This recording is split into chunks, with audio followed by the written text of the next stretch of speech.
Hey.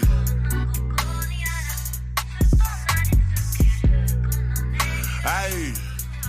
See, I started this shit with some green. I came up and then turned up my city and team. Really ballin' the shit, Kareem. I can bless a bad bitch without even a sneeze. You reach for my neck, let it squeeze.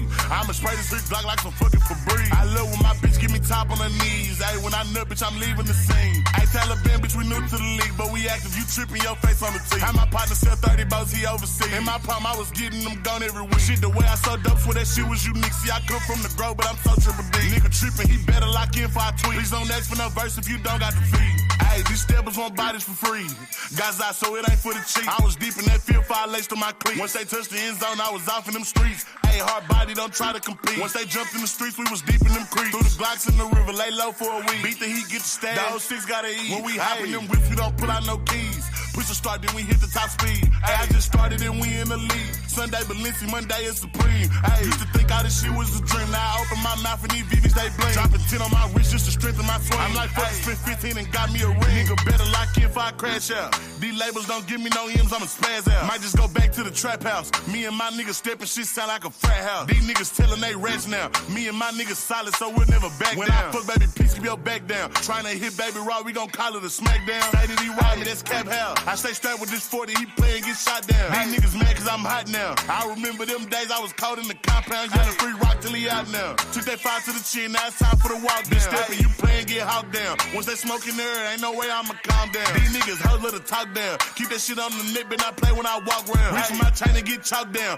Bitch, my combos ain't free, it's like 10 just to talk down. Spent the force and walk just to walk around. Know some niggas that's real still sitting in that lockdown. These niggas pussy won't pop out. If we shoot up they spot, bet they go bring the cops out. When we hop in them whips, we don't put out no keys. Push the start, then we hit the top speed. Ay, I just started and we in the lead. Sunday, Balenci, Monday is supreme. Ay, used to think all this shit was a dream. Now I open my mouth and these VVs, they blame. Dropping 10 on my wrist just to strengthen my swing. I'm like, fucking spent 15 and got me a ring. Ay.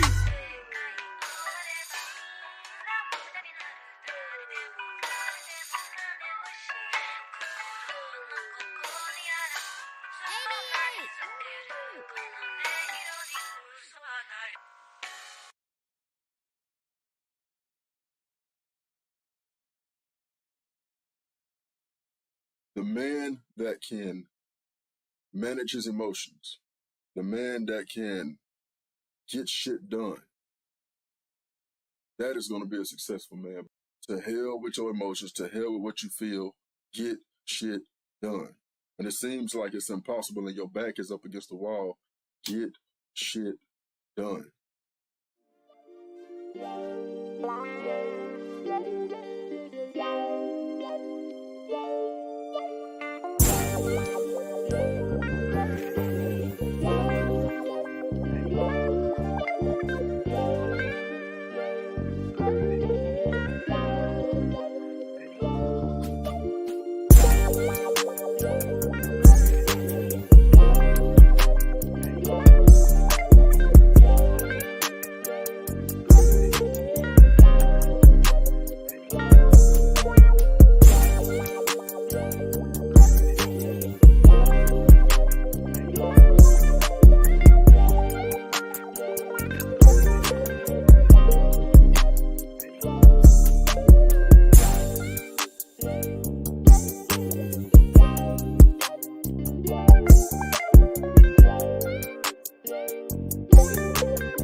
What's going on, everybody? Let me know if the sound is okay. If everybody can hear me pretty good. Appreciate everybody who is already here. Let's go through. Shout out to Sec Amethyst. I've been calling you Seek. You did not correct me, so shout out to you, sister. Glad to see you here. Christopher Williams, brother. Good to see you, fam. Appreciate you stopping by for the stream. I would try to roll as much comedy into the stream as I can, but for the most part, it's a fairly serious topic. But it's not all doom and gloom.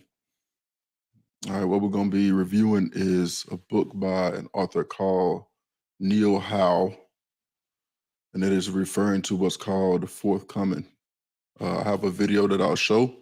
We'll watch and then kind of talk through when the time comes. The link is pinned to the top. I call for whoever wants to join the stream, and we will go through. And I'd love to hear you all your thoughts. I thought it was a pretty interesting read. But shout out to my brother Christopher Williams. Shout out to the illustrious Brittany B in the building. Thank you for stopping by, sister. Appreciate you supporting. Who else we got? We got the beautiful Randy K. Thank you for coming by, sister. I think this might be my first time seeing you over here, so I appreciate you coming through. We got the brother Helmet Chili as always supporting. Appreciate you coming through, brother. Hopefully all has been well. Now, what we're gonna get into, I know this is on a Sunday. For a lot of you, you may have had a 4-day week. If you were off for Memorial Day and all that good stuff. So if you were, salute to y'all. Must be nice. I was off. Wasn't really necessarily off. Shout out to the brother, Eclectic Agitator. Shout out to you, bro. I see your comments on a lot of the videos and on the shorts. So I appreciate you watching the content, brother. May not be as salacious as some of the other stuff that you may see in the space, but my goal for being here is to try to provide some value in the midst of all of the Jerry Springer-esque stuff that tends to happen on the platform. For those of you who don't know, I am Wrench Turner. I have been on YouTube for quite a bit. What I specialize in is leadership, senior leadership, really. But I come from a lot of the same environments that a lot of you come from. I've just figured out a way to work my way up out of it. I've been blessed to figure out what I'm good at, and I've used that to reach the so-called high value status, right? By every measurable metric. Corey Joe, shout out to you, brother. I appreciate you coming through, family. Appreciate you coming through. So the fourth turning. What is the fourth turning? The belief or the ideology is that history tends to repeat itself in 80-year cycles called saeculums. So 4 20-year cohorts. 20 years is considered to be a generation. If you think back 20 years from today, how different you were, how different society was, how different the culture was. That is what we're going to cover. And we're not going to waste too much time. We're going to dive right into it. I got a video that I want to share with you all that it is from a YouTuber that did a really good video on this. And I want to share it with you all. So let's get into it. Let me know if the sound is okay.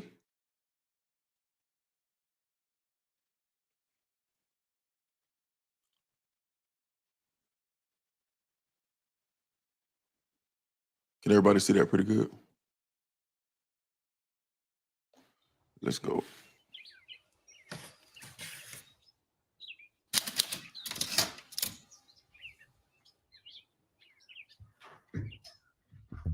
This spirited man had been expecting this crisis.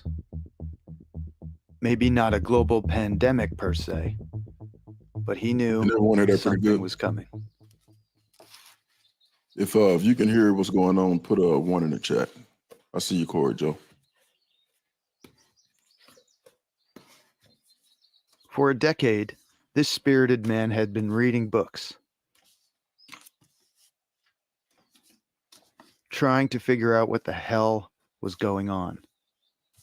His brother, a spirited man himself, told him to read this book, The Fourth Turning. This book turned out to be this spirited man's favorite kind of book, a mind blower.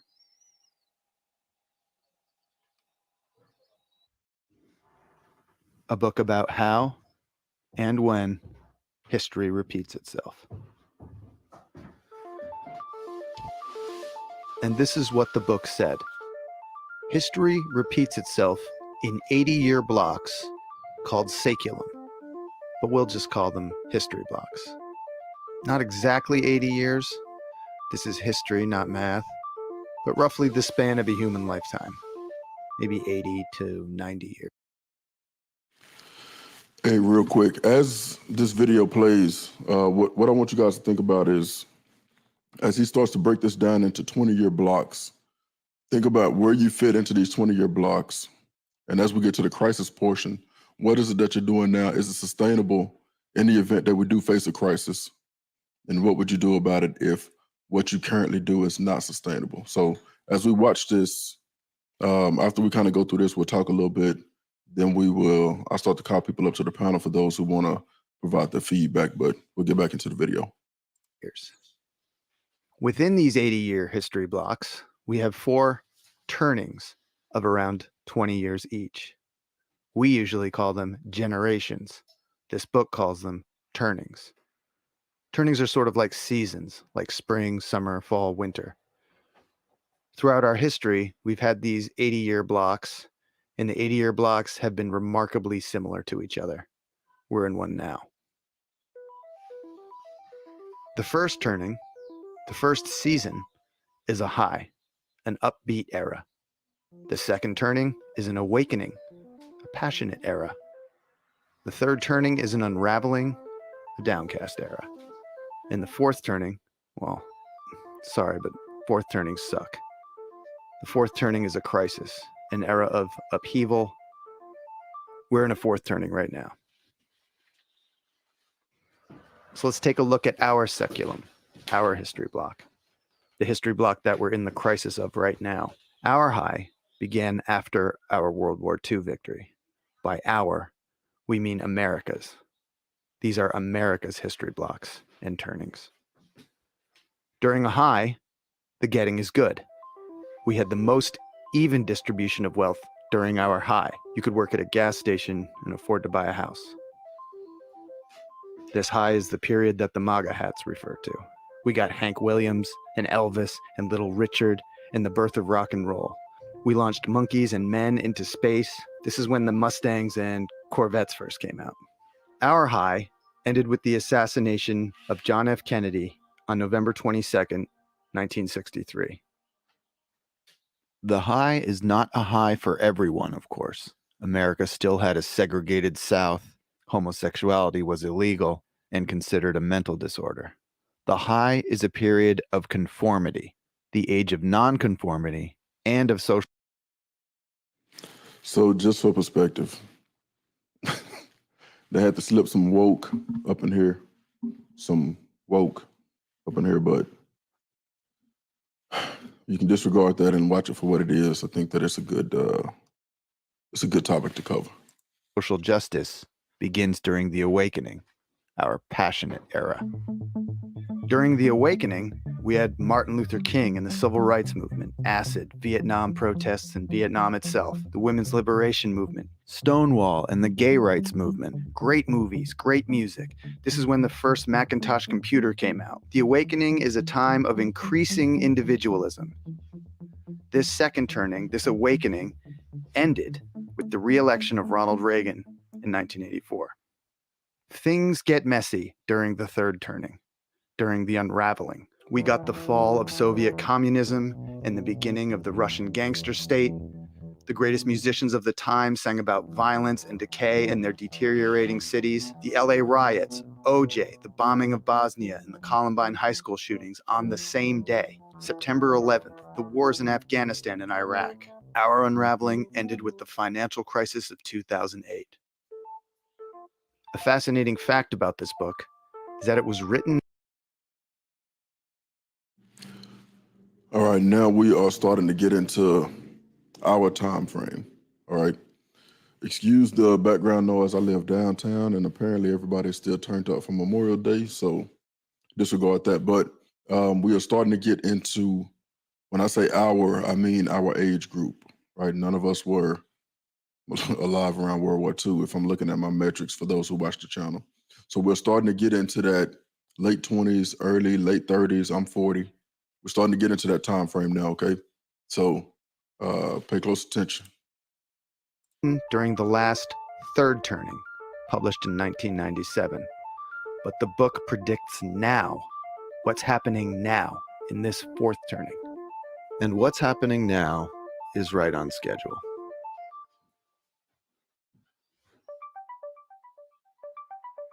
"80 years ago, in the last fourth turning, America had her Great Depression, then World War II. 80 years before that, the Civil War. 80 years before that, the Revolutionary War.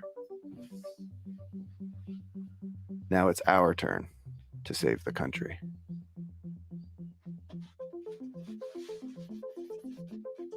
So where do you fit into all this? What's your role? It depends when you were born. Each generation, each cohort, tends to embody a specific archetype. An archetype that will move the society towards the next high. Each generation's archetype is the characteristic that will define the generation in its prime, in midlife. The boomer archetype is the prophet. Bill Gates and Steve Jobs are boomers and prophets. Both predicted that one day everyone, not just big corporations and governments, would own a computer. Gates even predicted a crisis like COVID-19 5 years beforehand. The writers of this book the years are in boomers which these people were born. Gen So keep that X in mind. is the nomad generation. I was The born in 83, quintessential Gen Gen Xer, X. Elon Musk, builds Actually, I'm a things millennial, but that move us from one place to another. Rockets, electric cars, hyperloops, nomadic devices.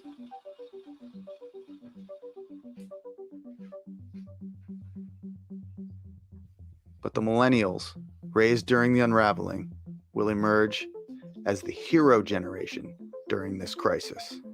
These are the Parkland High students, the frontline hospital workers, and Malala Yousafzai.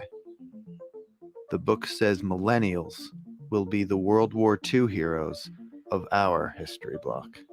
let's go, millennials. Where y'all at? We don't know what Gen Z will do, but they will be an artist generation. From them will emerge the next Bill Withers, Toni Morrison, or Bob Dylan, all born during the last crisis, all from an artist generation. The history block before ours ended with World War II and began with the Civil War, 80 years prior. The history block before that ended with the Civil War and began with the end of the Revolutionary War, 80 years prior. Every 80 years or so, something big comes along and changes everything. And now we're at the end of our history block, right in the middle of our crisis. We're in the process of changing our world again. The authors of The Fourth Turning tell us that these crises are like forest fires. Unpleasant, but necessary. They clear the woods for new growth. As we work towards our next high, this crisis will tilt the playing field away from the old and towards the young, they tell us. But the victory is not guaranteed. We will, each of us, need to rise to the occasion during this crisis. We will need to develop and fortify our virtues as we pursue a greener pasture.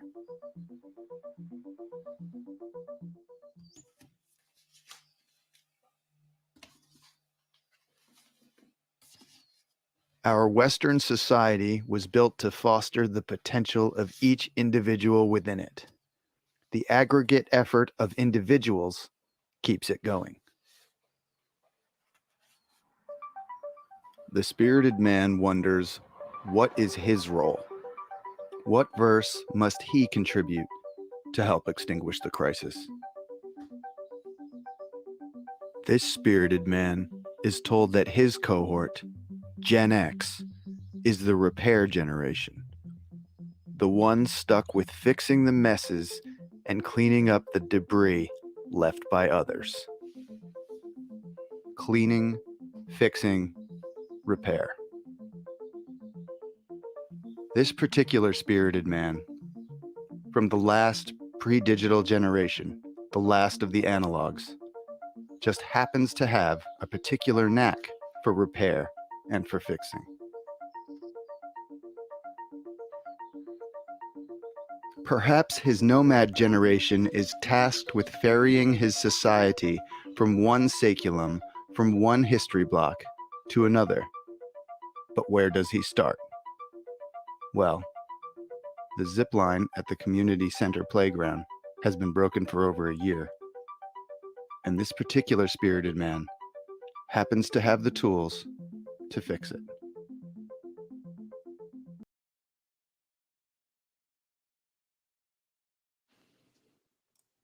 All right. So know that appreciate everyone who is still sticking around for the commentary. All right, the high, the awakening, the unraveling, and then the crisis. All right. When I watched this and when I read the book, and in all honesty, I didn't finish it. When I watched this and I read the book, it makes perfect sense. It's almost like every generation there's a change, right? There's every 20 years there's a serious change. For those of us who were born in the 80s, like myself, I was born in 83. For those of us who were born in the 90s, what are some of the hallmarks, right? Latchkey kids, drink out of the water hose, play outside. We got a chance to see internet kind of come about and take off. We got a chance to see gaming systems of kind of that whole transition when gaming systems first came out and how they exploded, right? And we also got a chance to see the byproduct of a lot of those things, right? As a senior manager, we've had job fairs, and at these job fairs, we would get a lot of these college kids that would come to the job fair that had no people skills. A lot of them didn't have a lot of confidence. Some didn't have resumes. They didn't come dressed for the occasion. And it's really a true microcosm of what's happening in society right now, meaning we do have a generation of people who have been in the house, for lack of better terms, really haven't had a chance to be outside, interact with strangers, don't know how to hold those conversations. And even when it comes to moving the needle forward culturally, these folks don't have the tools. How do I know? Because I come from the same generation I talked about. Latchkey kids, problem solvers, scratch your knee, rub some alcohol on it, blow it off a little bit and go back outside, okay? For those of you who are of that generation, so if you were born 84, give or take 3 or 4 years, go ahead and put a 1 in the chat. Let me see if we got a bunch of millennials up in here. I know the brother Arrowhead, I think he said he Gen M. The M is for money. Let's go. All right, we got brother Broken Blade on the millennial train. Right on. Who else we got in here? And I'm calling out our generation for a very specific reason. And then I'll start to touch on some solutions here in a minute. All right, my brother Corey Joe say Gen X. All right, good to have you, brother. Y'all still got some toughness to you. I can dig it. Randy say 89. Let's go. Okay, Miss Randy. Right, we got a youngster. No, I'm just playing. I'm only a couple years older than you. All right. So let's talk about some solutions. If you follow the 4 turnings, obviously we are in the crisis turning. I'm of the belief that within the next 1 to 3 years, we'll see some kind of significant change. I think that the emergence of AI will play a big part because a lot of people will lose their jobs, things that it used to cost thousands of dollars to do, things that it used to take hours and hours to do, now can be done in a matter of seconds, a matter of minutes. And as this thing starts to learn more and more, I think that we have to start to think about how do we use this tool. Some people are fearful of it. I see people running from it. Personally, I'm excited about it. I use it often, right? They even had an email come out at my place of work talk about ethical artificial intelligence using right now as we go through. I'm gonna try not to say too much. Right now, as we go through negotiations at work, I've uploaded some contracts to look at the weak points. I've had AI lay out some of the bullet points for it, so that is how I use it. Like I said, as this thing starts to grow, they've now figured out a way to integrate it into Photoshop. It can be integrated into AutoCAD programs, which I use a lot. And I'm just talking about from my own personal experience. And the reason why I'm mentioning it is because I want you all to think the same way. So as people are starting to be fearful of artificial intelligence, roll it into what it is that you do to figure out how to be ahead of the curve before everybody else catches on. That's really what I want to touch on, all right? My brother Broken Blade said, I'm in the middle, simultaneously intrigued and terrified. Yeah, bro. Depending on what industry you're in, I think that it can either make you hyper productive, and if you beat everybody to the punch, right, and let them kind of catch up, then I think it makes you way more productive. If you're way more productive, then obviously you'll make a lot more. And I think that's always a race to make as much money as you can. That way, you're always at the head of the pack. So if layoffs come, right, if people get furloughed, you kind of want to be in the pack of people that don't have to worry about those sort of things, all right? What are some of the things that can be done, right? If AI starts to take jobs, if this crisis phase gets as bad as it seems like it's going to get, right? What can be done? Financial literacy. I'm going to touch on 10 bullet points. Financial literacy, right? Understanding the basics of personal finance, budgeting. Of course, investing is always crucial during a recession.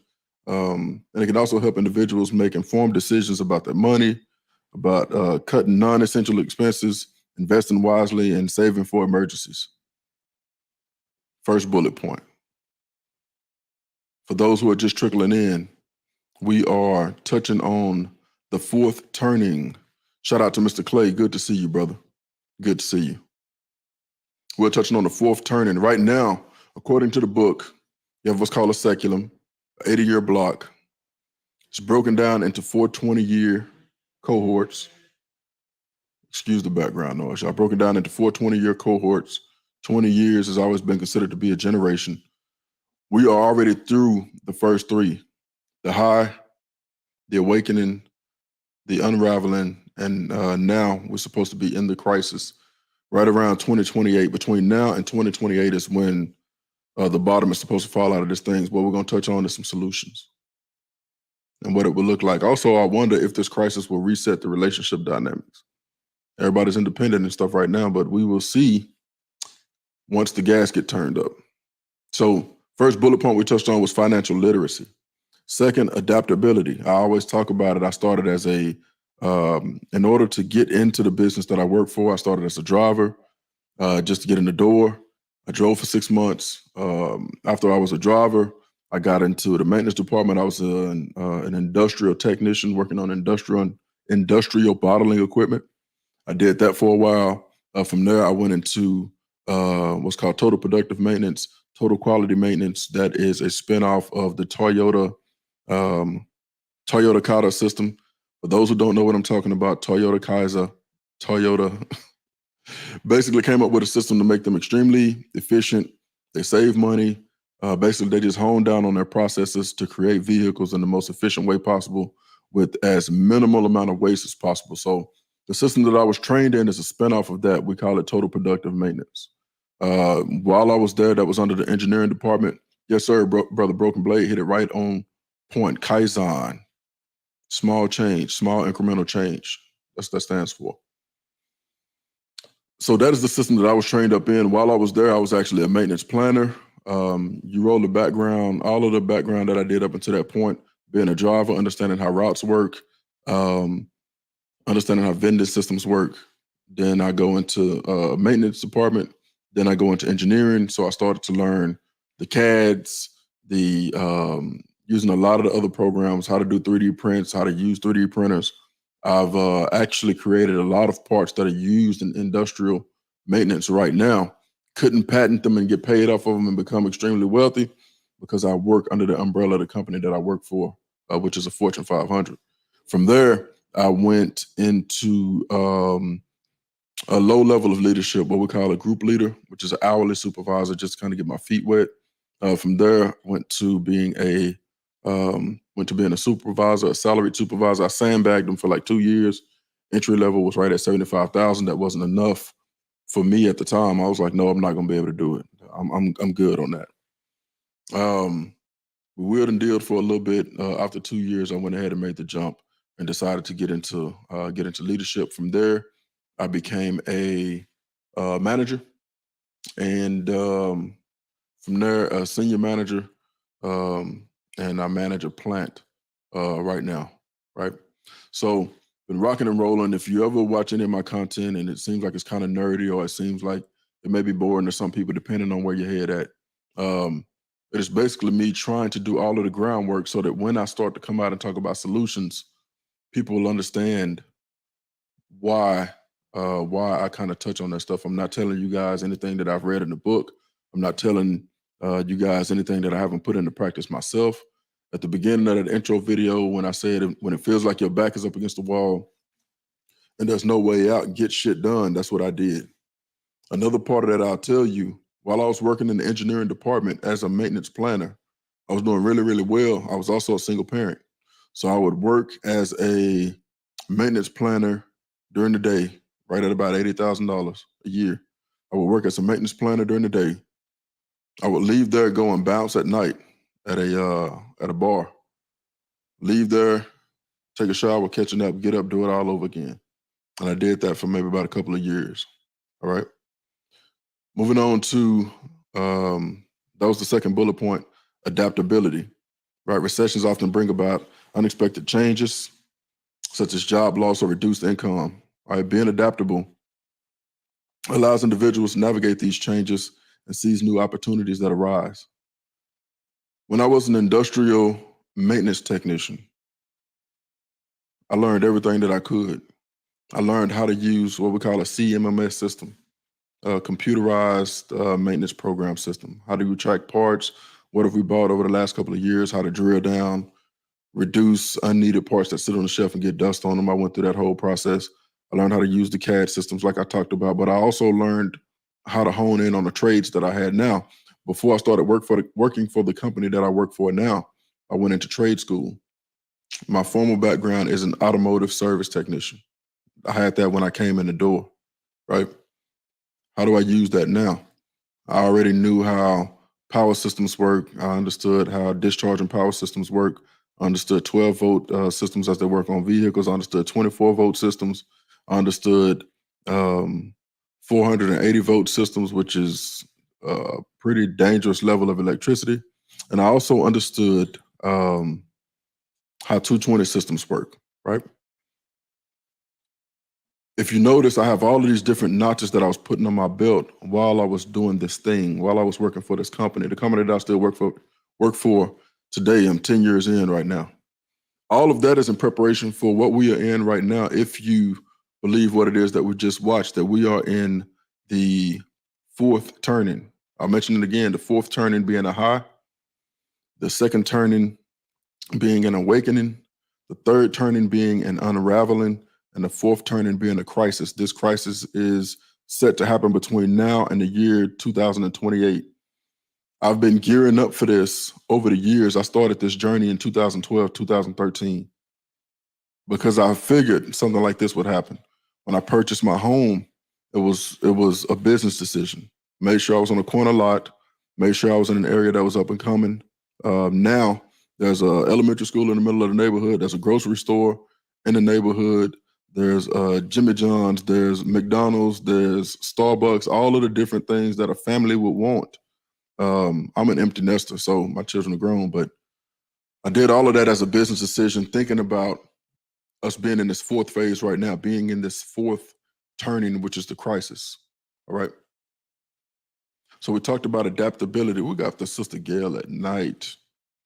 Shout out to Gail. See, by doing that, you bring more value. Absolutely. Absolutely. That's been my whole thing. I walked into the workplace competing from day one. That was my whole goal. Gail got the sister Gail, the beautiful Gail at night. It is good to see you, sister. That was hilarious, that Hidden History Museum, Hidden History Hookah Lounge. Shout out to the sister Gail at night, man. I don't want to get off topic. That was hilarious. I appreciate that, Gail. I'm glad you actually posted that. So for those who want to support the channel, support the content, it's greatly appreciated. A lot of times I take a lot of time out to do a lot of this research because every time I go live, I want to add value. I'm not one of those folks who do panel type shows. To each his own. That's not my thing, right? I feel like with the power of the internet, we have so much access, so much information. And folks like myself who would typically not get on the internet, not show our faces, not give anybody the game, before I leave this rock that's floating through space, I want to make sure that if, Lord forbid, but if I pass in my sleep tonight, people will be able to go to my channel and look and be like, hey, man, I heard some stuff about this brother. Apparently, he's been able to figure out how to make a comfortable life for himself. How did he do it? I want that information to be out here. My children sometimes watch my channels or they'll shoot me a text. And hopefully they don't text right now because I'm kind of using my phone too, but that is the idea behind it. Before I leave this place, the conversations that I'm not able to have face-to-face with brothers in different parts of the country, I want them to be able to look at this content and say, hey, man, what is it that brother did that I can probably take and roll into what it is that I do, right? Make sure you're being tough. That is a big one. You have to be tough. I'm going to touch on something else, too, and then I'm going to get back into the bullet points. If there are any young folks watching this, if you figure out how to get out of this woke ideology that they are pushing on you, and you figure out how to be tough, and you figure out how to control your feelings and manage your emotions, you can run circles around most of the people that are around you of your age group, right? Everybody's so soft nowadays. I deal with it in management every day. Everybody's so soft. Everybody wants the boss to operate in the gray, meaning forget the policies that are in place. I want you to feel sorry for me because my baby head popped off last night. My dog ate one of these Mr. Clean sponges last night. Just all kind of weird stuff. I spent the better part of Thursday this week trying to keep a tow truck driver from repossessing one of my team members' vehicle. Right? If that's not a sign that we are in the crisis phase, I don't know what is. But part of leadership is making sure that tow truck driver dropped that brother's car, which he did. And the conversation that I had with him, I pulled him to the side like, hey, bro,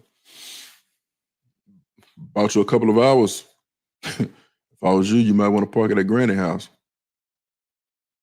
All right, the second bullet point was adaptability. Third bullet point is entrepreneurship. For those who don't know, and if I had, I've been thinking I would have put a video in here, but even outside of my day job, me and my best friend have a brick and mortar back home in Texas. We specialize in metal fabrication, a skill that I learned while working for the man. It's a brick and mortar business. It may be on my shorts, on one of my shorts. I made a comment on TikTok last week about a fryer that someone was using. It got 600-700 different people viewing this, and it's been blown up since then, but I got a lot of people inquiring about having this fryer made. It was a custom-made fryer. It's not complicated. I drew up a CAD drawing, posted a video, and put my email out there. So next time I go home, I'll actually be working in my shop, putting these units together, $3,000 a piece. I sell 10, that's 30,000. I'm good with that. That'll be a good 2-week vacation. Entrepreneurship, starting a small business or side hustle that can provide additional income, an additional source of income during tough economic times, like I just pointed out. That is my whole goal, right? This requires skills in areas like marketing, sales, customer service, and the trades.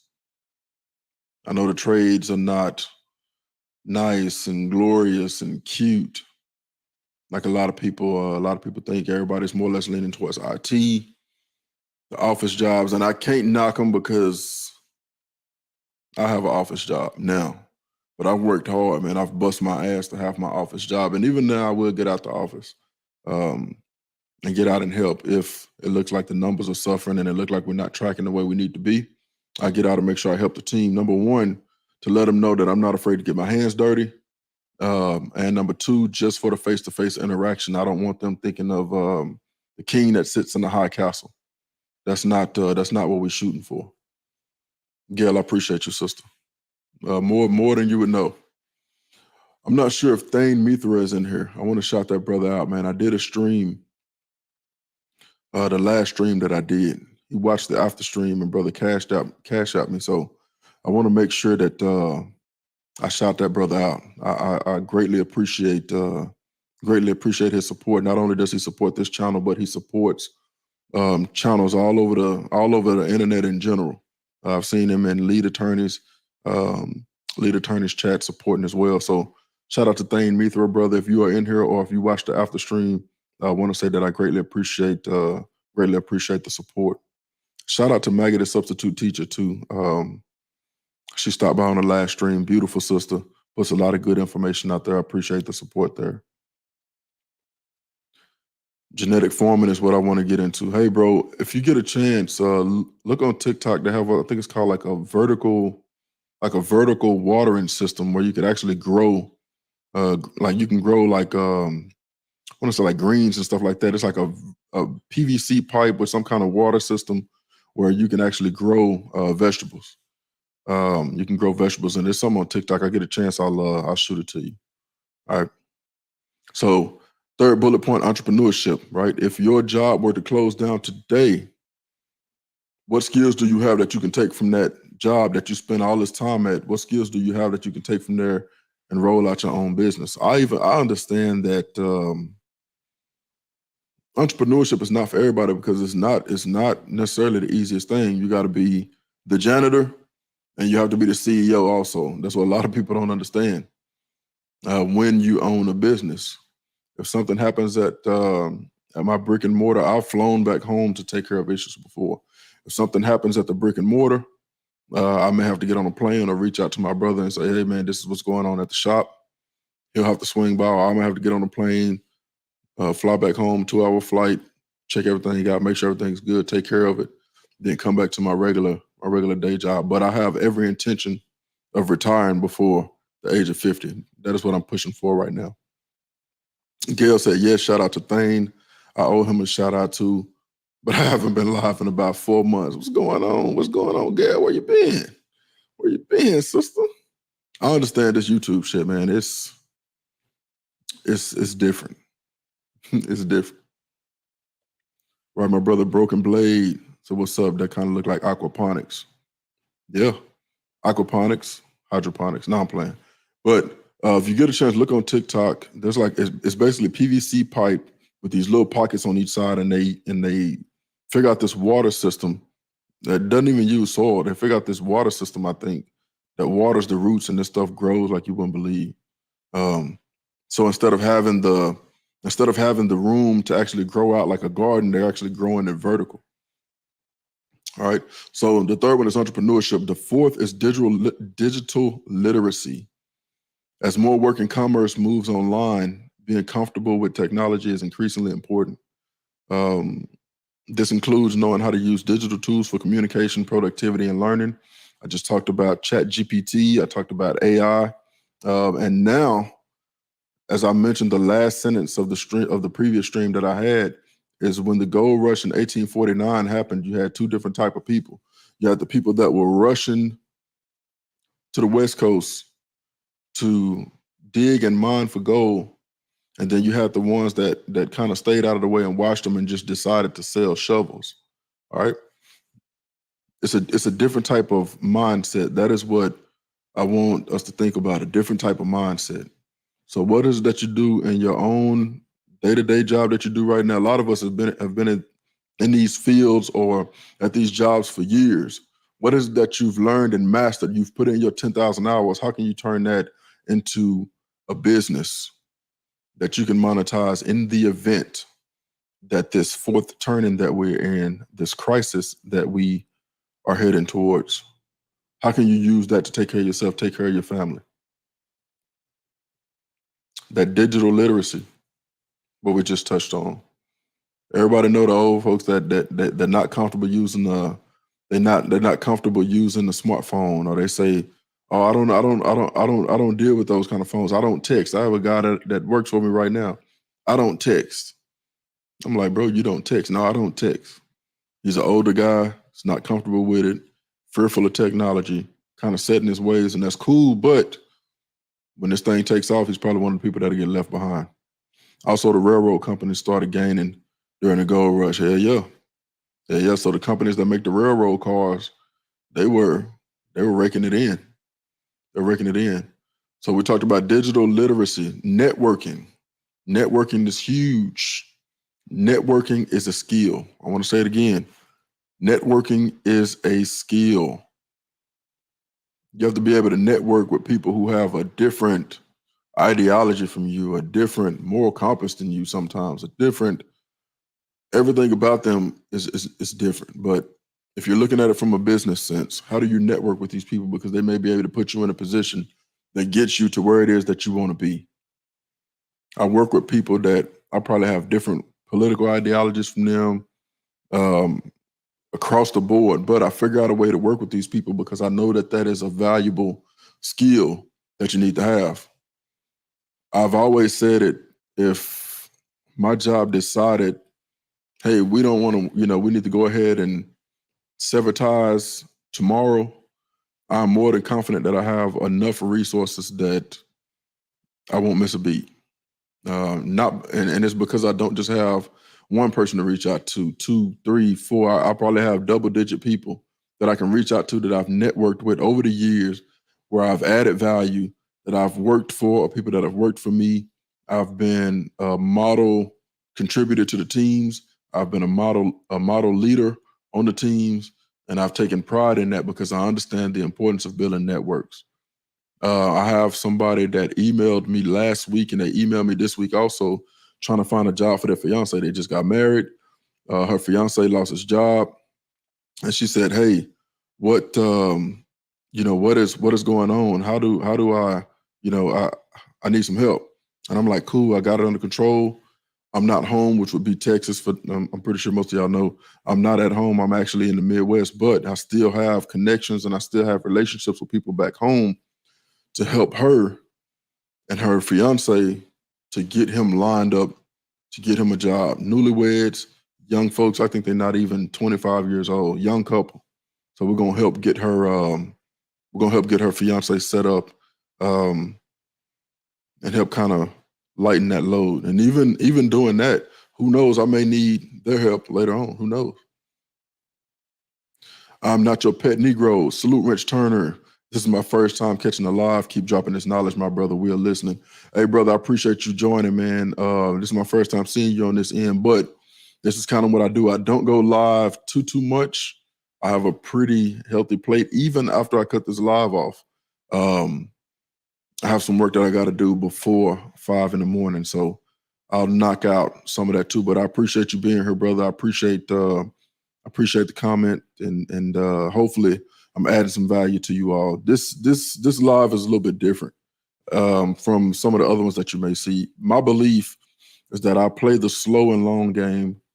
I'm not hurting for subscribers where I have to run it up, or I have to do something that's unethical to me to run it up past 1,000 subs, or to run the watch hours up over 4,000 hours just to get monetized. That's not the situation that I'm in. My belief is that slow, steady, consistent over time, and we'll build the right crowd, the right group here, right?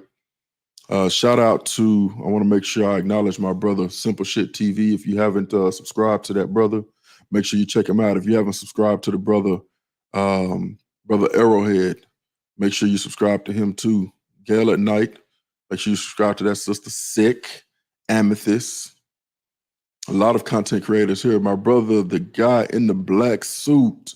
Shout out, brother. Hey, brother Wrench, I'm listening. Just monitoring the plant. That's what I'm talking about. That's what I mean. You made the country come out. That's what I'm talking about. Monitoring the plant. Man, on Christmas Day, I was in the plant. We had a water main break. So Christmas Day, I was sitting back twiddling my thumbs, listening to live streams at work. But hell yeah, brother, get that coin, my brother. Get that coin. If you don't mind me asking, what we call it a broadband, but what position are you in, brother? Yes, indeed. Yes, indeed. Hey, you're doing well, bro. If anytime I'm on Simple Shit TV stream, I always tell you, bro, the narrative is that brothers, of course, we know the stats say otherwise, but the narrative is that brothers are dusty. We're not doing anything. Go build something, all of that old kind of shit. But my lived experience is that I interview these brothers. I get resumes from these brothers. I help brothers build resumes. I talk to a lot of brothers. A majority of my team is black men, an overwhelming majority, over 90%. So I work with brothers every day, and I see the work that's being done. I see brothers changing this narrative around. I actually see this, and I see it on a pretty large scale, not just here in the Midwest. If I go back home to the plant that I was trained in, I see it on an even larger scale. So brothers are doing the work. Brothers are earning the coin. And I've never seen brothers get to the upper echelon, leave their wives and families, and go get them a white woman or whatever woman. I've never seen that. I've always seen brothers really go hard and take their money and pump it right back into their homes. Integrated plant operations. That's what I'm talking about, bro. My man is smart. Man is smart.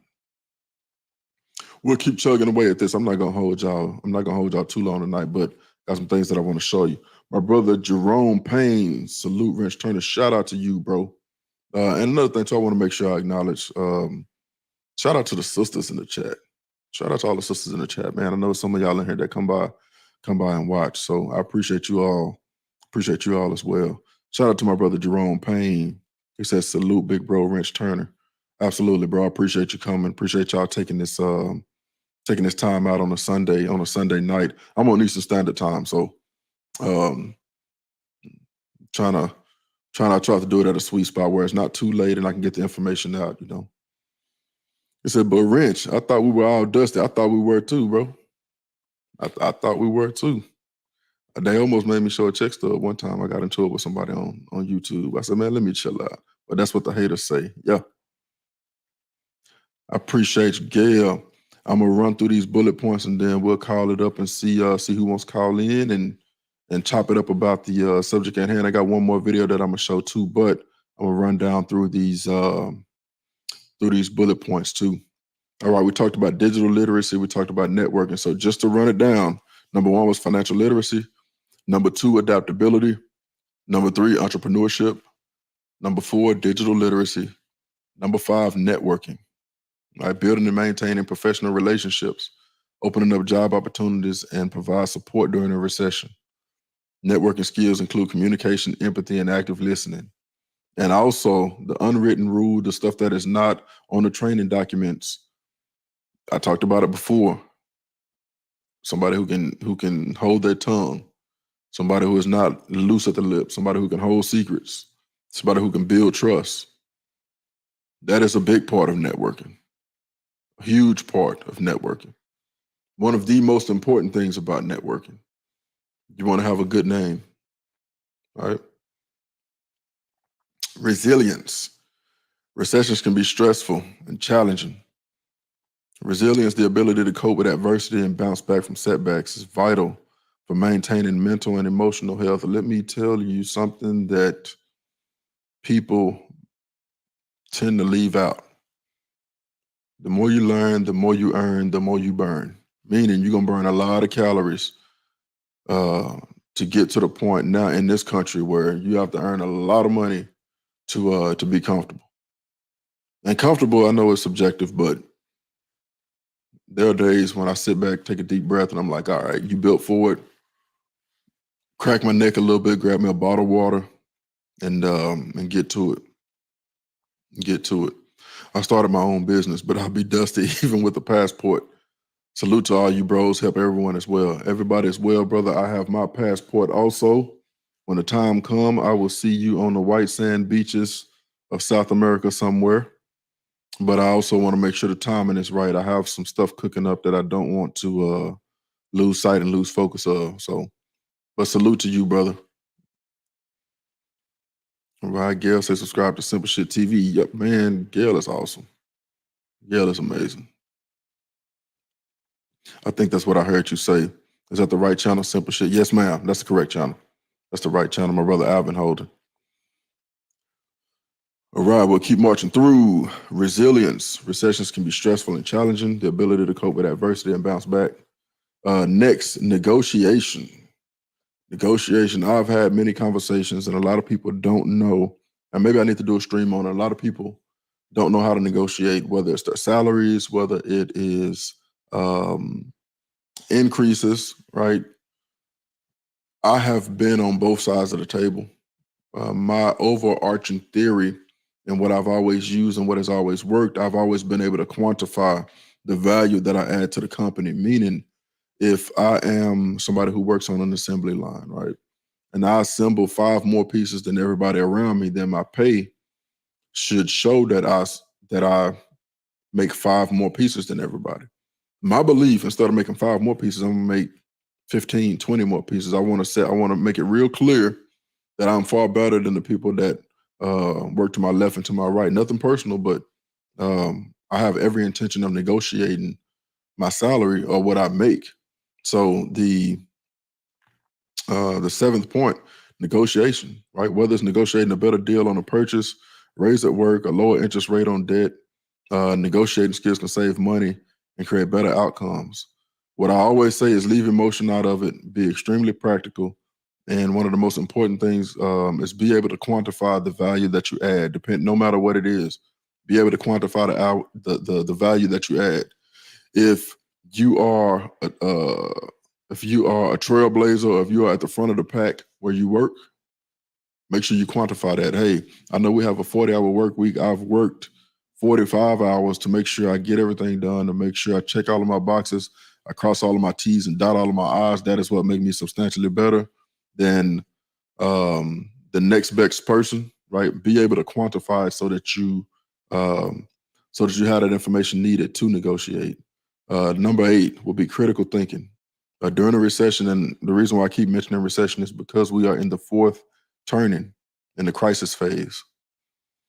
All right, critical thinking. During a recession, it's important to make sound decisions based on analysis and reasoning rather than fear and panic. This requires critical thinking, the ability to evaluate information, spot assumptions, and make logical conclusions.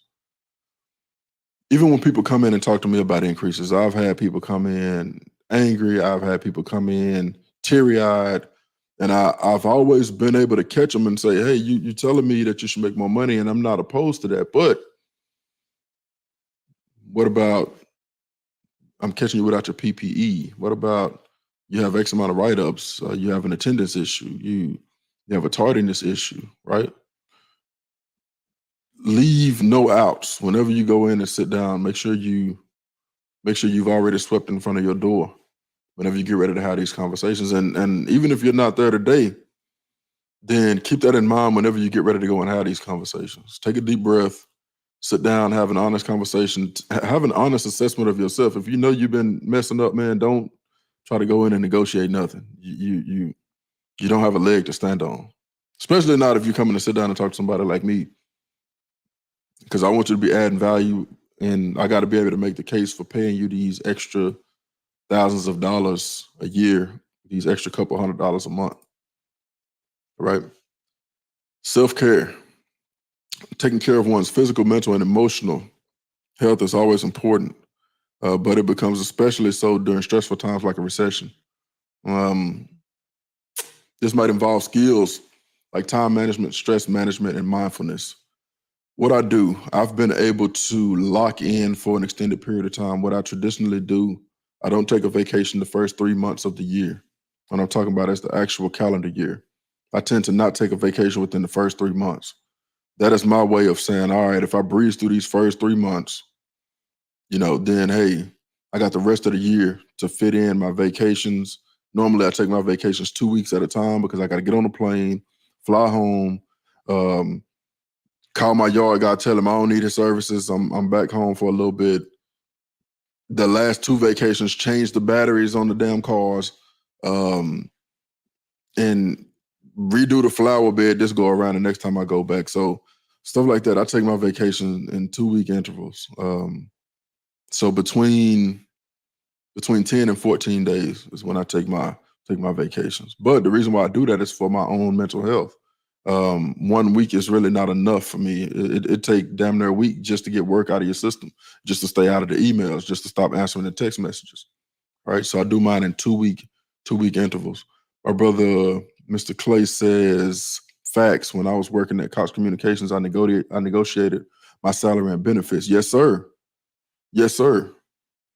Man, as long as you can quantify what it is that you do, you have a real good chance of making the case for why they should pay you what it is that you're requesting. In 2023, I have videos that I've saved that I mean to do shorts on. In 2023, you have people putting out information saying, lie. Oh, you should just lie. Lie. I put up a short not too long ago. Lie and say that you got these skills. Somebody that's there already is making it. But if you put it on your resume, I am going to study your resume. I do it with every interview I do. Study the resume, and I'm going to ask a series of questions, right? And if your answers don't match that resume, man, come on. And the reason behind people can say, oh, well, that's not your money. Why are you, why are you digging? Why are you taking it that serious? Because if they don't know how to do it, damn it, I got to do it. And I'm already competing. You know what I'm saying? I'm already competing with the next senior manager. I'm already competing with the next director, the next plant manager. All right. So I'm not going to bring somebody into the team that's weak. I'm not going to bring a weak link onto the team and then end up having to do their job and end up having to do a lot of training. I've inherited weak leaders before where they don't know how to use simple Microsoft Office tools, and I got to show them how to use Excel, or I got to show them how to make a PowerPoint slide. I'm not into that, bro. You're taking away from what I got to do. Now, it's different if you come in and you go 100 miles an hour in one direction. Cool. I just want to be able to point you in a direction and you go 100 miles an hour in that direction. I don't want to hold your hand and say, hey, this is the way we need to go. All right. Let's see what the sister Gail is talking about. Yeah. Then when they put you to work, what are you going to do when you can't show what's on your resume? Exactly. I've got people, I've had salary people come in, get on the job, and they can't spell the very basics. Can't spell. And I have to go back and tell them, hey, turn your spell check on your email because they're already on the team. Hey, I've inherited these folks. Hey, turn your spell check on your email. How do I do that? And that's where I'm just like, so then it starts to turn into a performance issue because I'm not going to go back and try and train on stuff that you should have before you ever come into the position. No one wants to bear another person's burden. Yeah, you're 100% right, bro. I'm telling you, I've had people that literally cannot spell. Blew my mind. Absolutely blew my mind. Now, there's a difference between training someone who has a lot of drive. They've moved up through the ranks. They may not have had the opportunity to learn some stuff. Okay, cool. I'm going to point you in the direction of where to learn it at. I'm going to send you some YouTube links. I'm going to set you up for some workday trainings for you to complete. If you don't complete them, I'm not going to write you a case about it, but I'm going to hold you to what it is that you're supposed to be doing. I'll give you a good amount of time. I'll give you 90 days to make sure you're progressing. But if you are not progressing, hey man, I'm gonna bang you up because what it turns into is more work for me, and that's not what I'm signing up for. You come out better saying that you have some exposure to XYZ, but you're willing to learn. Yeah. At least you are letting the hiring person know, okay, this person may not have all of the skills, but number one, they were honest. Number two, they're showing a willingness to learn. And number three, I know on my end, okay, this is somebody I can work with. This is somebody who just needs a little bit of help. That's what I did. It was sink or swim back in the early 20-teens, 2013, 2014. Luckily enough, I've been exposed to CAD and all of that stuff in high school, and a lot of that stuff came back pretty quick. But you think about it, I'm sitting in a room full of engineers. At the time, I'm like, I'm not an engineer. I'm not a scrum master. I'm not a project management professional. All of these things came over time. Right? I've redesigned vital parts to machines that they still use to this day, whether they've been CNC laser cut or whether it's 3D printed. But these are all skills that I learned because I had leaders that pointed me in a direction and said, "Hey, all of this is open to you. It's a blank slate. Do with it what you will." And I took it and went ham. I went bananas. So many people are texting using acronyms so much now, and they prefer that over the phone calls, which is why we have trouble. Yeah, people using that what is it, that Grammarly plug-in that you can put through text messages. Yeah, they got that autocorrect on. Then it comes time to really type up something, they have absolutely no clue, the right verbiage to use. And we're almost to the end of these bullet points. We touched on self-care. So learning agility. This is the ability to learn new skills and knowledge quickly and apply them effectively. During a recession, new opportunities might require new skills. So learning agility can be a great asset. Exactly what I was just talking about. Learning new skills.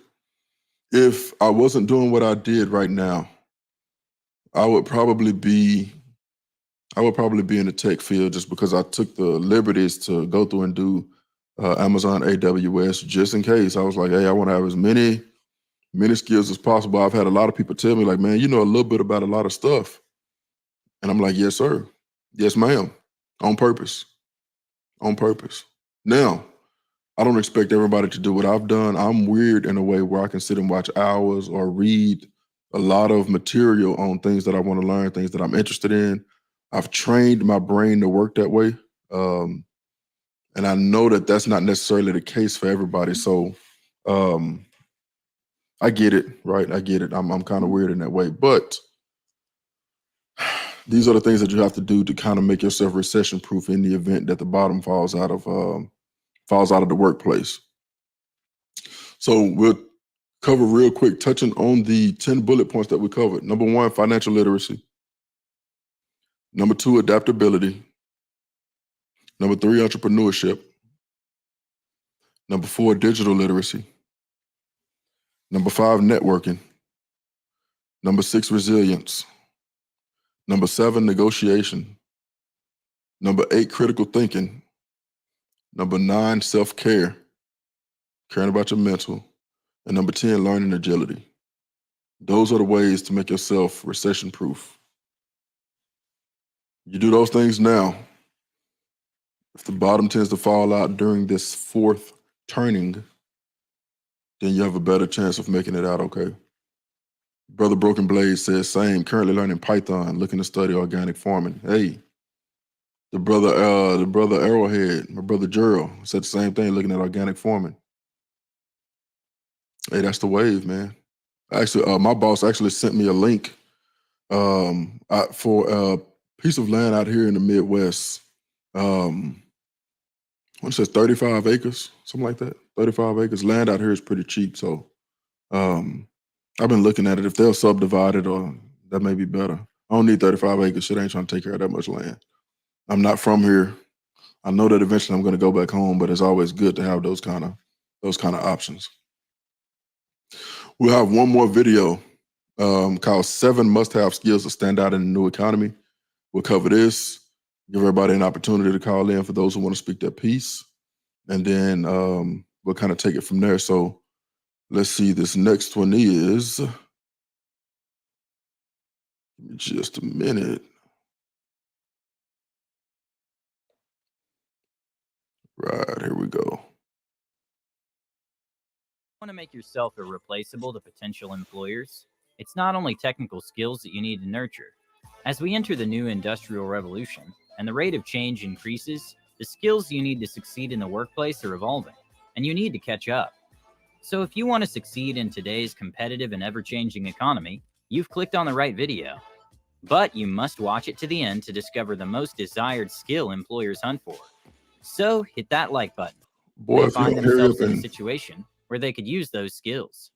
Every organization, whether a business, a school, or a government institution, requires leaders to help guide the organization toward its objectives. Leaders provide direction and a vision, encouraging and motivating others to work toward the organization's goals. They also foster an atmosphere where everyone feels comfortable sharing ideas and working together to achieve the organization. Yeah, I didn't know that was going to jump around being saucy like that. So one of the reasons why I talk about leadership so much is it insulates you from a lot of what happens when economies go bad, when financial systems break down. All right, not saying that it's going to make you right. Not saying that you won't lose employment, you won't lose your job or whatever. But if you are a good leader and you have a positive effect on a large number of people, and this is the part that sucks about it, you may have to be the face of bad news versus the person that's receiving the bad news, if that makes sense. All right. What we'll do right now, give people, and for those who want to, we'll give you an opportunity to call into the stream. I'm interested in your perspective on these different turnings, this fourth turning, being in a crisis phase right now. I have a pretty good plan as far as how I would address it. I would hope and I would think that you all have the same ideology. If I were to break down exactly what it is that I would be doing, it would have something to do with metal fabrication, probably project management. I could be a scrum master, something with IT, but maybe something with automotive. I have a lot of options because I've done a lot of things over the last 20 years. I've done a lot of different jobs and I've taken something from each one of them. But the link is pinned to the top of the stream. If we don't get any call-ins, that's cool. Hopefully I've provided some value.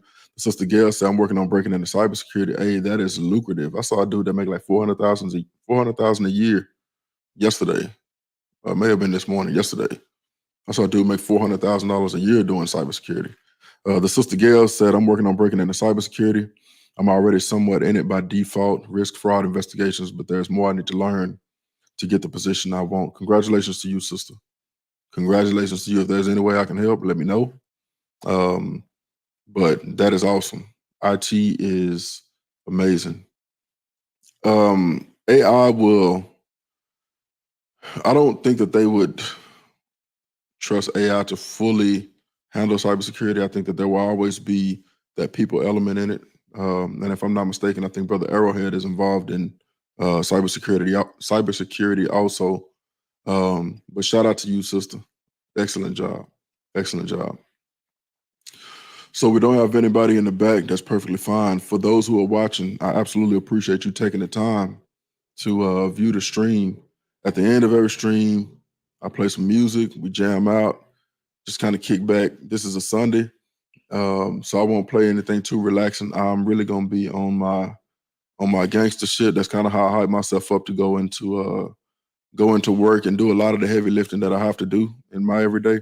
So if rap music is not your thing, I understand, but we're gonna jam out listening to one of the brothers from my town, Dallas, Texas. I don't know what this is on the TV back there, but I don't know that dude. We're gonna go ahead and get him up out of there. Once again, I appreciate everybody for joining. Shout out to all the brothers and sisters who stopped by to watch the stream. I greatly appreciate y'all taking the time out. For those who want to support the channel, the Cash App, PayPal is in the description. I understand for those who can't, times may be hard, whatever the case may be, it's all good. But that's all I got for y'all tonight. Big bro gonna catch up with y'all. Y'all be good. Bet.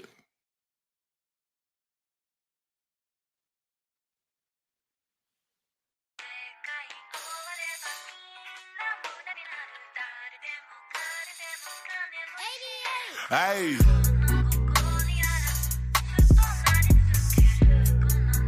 Hey. See, I started this shit with some green. I came up and then turned on my city and team. Really ballin' the shit, Kareem. I can bless a bad bitch without even a sneeze. You reach for my neck, let it squeeze. I'ma spray this hook block like some fucking Febreze. I love when my bitch give me top on her knees. Hey, when I nut, bitch, I'm leaving the scene. Hey, Taliban, bitch, we new to the league, but we active. You tripping your face on the team. Had my partner sell 30 boats, he overseas. In my problem, I was getting them gone every week. Shit, the way I sold dope for that shit was unique. See, I come from the grove, but I'm so triple D. Nigga tripping, he better lock in for I tweet. Please don't ask for no verse if you don't got the feed. Hey, these steppers want bodies for free. Gaza, so it ain't for the cheap. I was deep in that field, fire laced to my cleats. Once they touched the end zone, I was off in them streets. Hey, hard body, don't try to compete. Once they jumped in the streets, we was deep in them creeks. Threw the Glocks in the river, lay low for a week. Beat the heat, get the stash. The 06 gotta eat. When we hop in them whips, we don't pull out no keys.